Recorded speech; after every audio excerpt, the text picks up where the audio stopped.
Скопје троши вода како град со двојно повеќе жители. Точно. Повеќе од 30% од водата која се произведува во Скопје се губи. Точно. Некои нови згради во Скопје се приклучени на истата цевка што била наменета за неколку куќи. Точно.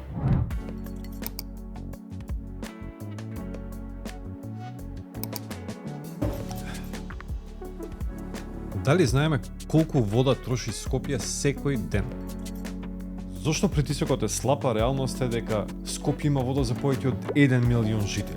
Каде ја губиме водата и што треба да се смени уште денес? Луѓето сакаат да си го полеваат дворот, сакаат да си наполнат базен, а има и таков склоп на луѓе кои што го вади цревото и го разладува асфалтот. И дополнително никој не ни е крив затоа што град Скопје е бетонизиран максимално.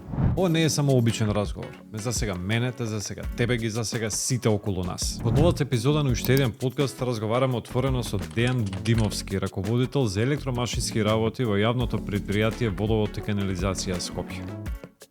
Секој ден из скопските цевки течат 350.000 кубици вода.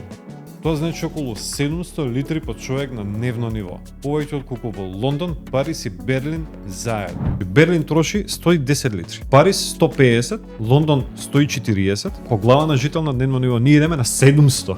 Да. Диви приклучоци, урбанистички хаос. Да, истите цевки што снабдувале вода 10 куќи сега снабдуваат со вода 10 згради. Главниот проблем е што урбанизацијата на градот со изградба на згради, односно оној дел од градот каде што значи техничка инфраструктура, водоснабдителни системи, цевки за вода, цевки за канализација, приклучоци за струја, соодветни улици, зелени површини, сето тоа не го следи, односно не ја следи урбанизацијата. Решението е пред нас, но треба да поработиме.